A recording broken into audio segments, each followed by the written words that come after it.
Hello again. Just to talk my YouTube channel, we were talking about Mysticism of Mahabharata. I've done blogs on this before and written a couple of articles in the past, but I think it is very intriguing and I tend to even forget. I forgot to mention during my last video that most of my talk and the meanings are derived from the Paramahansa Yogananda's books on Talk with God, the Gita translation, which is easily available. Some of the things are a little complicated, but I will go back to Dronacharya again. And if I have a time that I want to touch on Pandu and other characters that are important.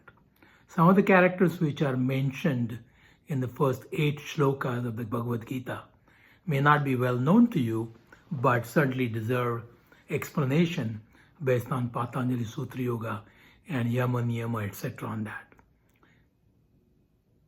As you recollect, Drona, I mentioned, was samskaras or impression from previous actions. Somebody asked me a question after listening to the video, which karma are these that come to fruition? People that may not know it, so I'm going to expand a little bit on that. So the entire collection of karmas from thousands of lives that we have lived, not in the same physical body, but different astral or subtle body and a causal body, are stored up. These stored up karmas are called sanchit karma. The one that we come with that are absolutely going to come to fruition in this life are called prarabdha, or these karmas are going to come to fruition in this life no matter what. And when we continue to do more karmas and accumulate more of them, or some of them come to fruition in this life, it's called kriyaman karma. So now, as you can realize, there are 3 different karmas. Kriyaman, day-to-day action, and this present life karmas are called kriyaman. What we are born with as a collection from previous one, something like we go to a casino carrying some cash with us. Those are the prarabdha, and those are actually stored in bank to be available for the future lives, are called sanchit karma. So the question was, is Dronacharya representing which? And it depends on which part you're looking at. Ideally, they would represent sanchit karma. That means the entire stored karma. But in an individual life, the Dronacharya would represent prarabdha or karmas that are going to come to fruition. Again, this is my commentary. Not sure if everybody or anybody would agree with it. But that's probably not here, not there. Anyway, so Dronacharya represents karmas that are going to come to fruition, and certainly they dictate our behavior. That's why Dronacharya teaches Pandavas, which are supposed to be good guys, and Kauravas, which are supposed to be bad guys. After clarifying that, I wanted to touch the basis with another story in Mahabharata, where there is a character called Drupada. Drupada was the king of Panchal. Drupada's daughter is Draupadi, and Drupada's son was Drushtadumna.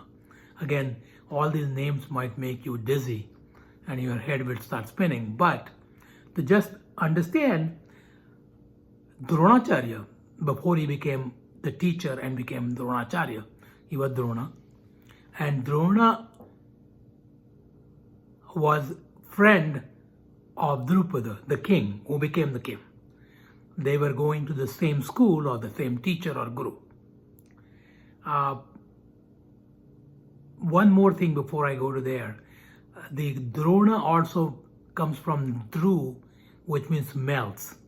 So when the samskaras are in a melted state, and when they become firm to come to fruition, that's how the Drona name might have been derived. So Drona and Drupada were friends, going to the school to learn things. During that time, apparently Drupada had promised Dronacharya, or Drona at that time, that when he becomes the king, he would share the good things that he would have because he will become the king. Drona continued to be poor, and so he decides to go to Drupada, ask him for help in his poverty. Drupada, after he has become king of Panchal, shuns Drona.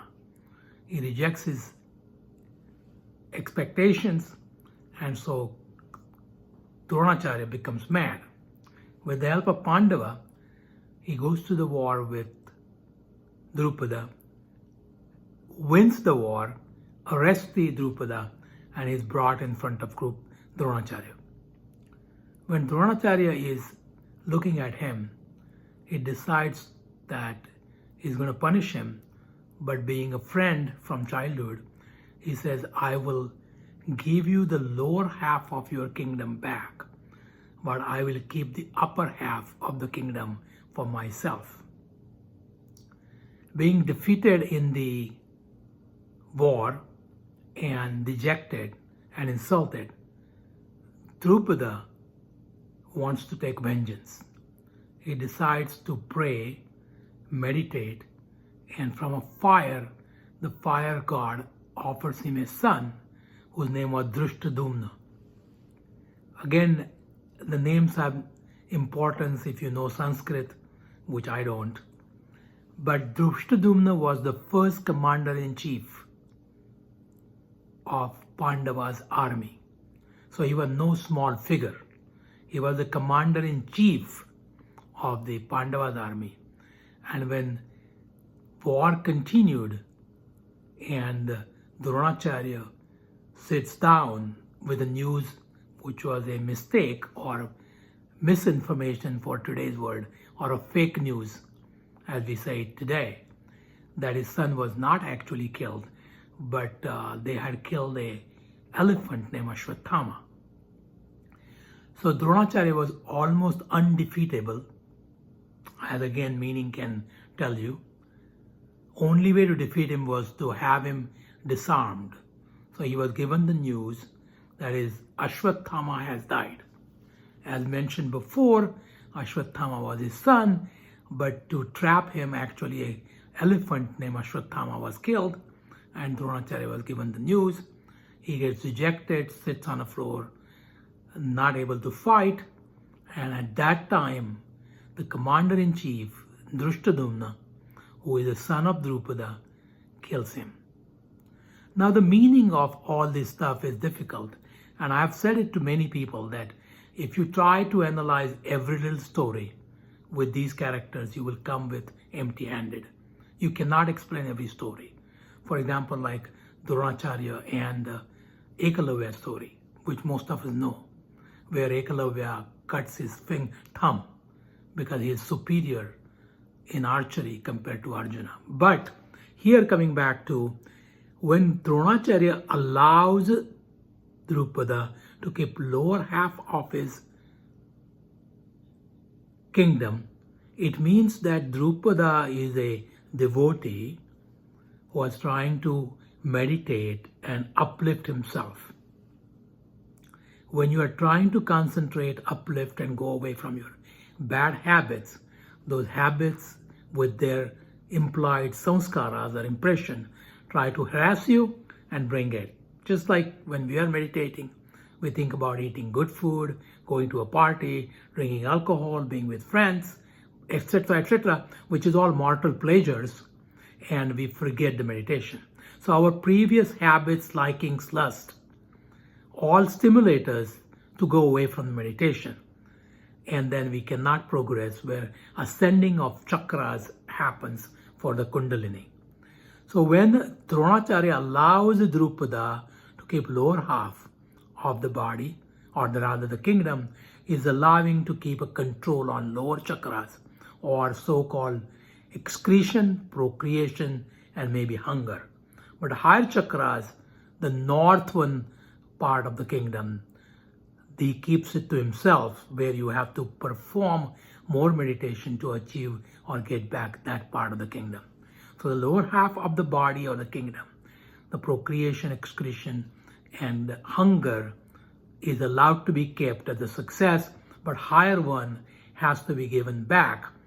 So then you meditate further with the penance, you get a success, and you have a quick steps. That's what Drishtadhumna comes in picture, and he helps you to kill the old habits and progress in meditation. So this is what the real explanation is. Hope you like it. Hopefully we will do Pandu and Dhritarashtra in next one. Thank you for watching. If you like it, please subscribe. Have a nice day.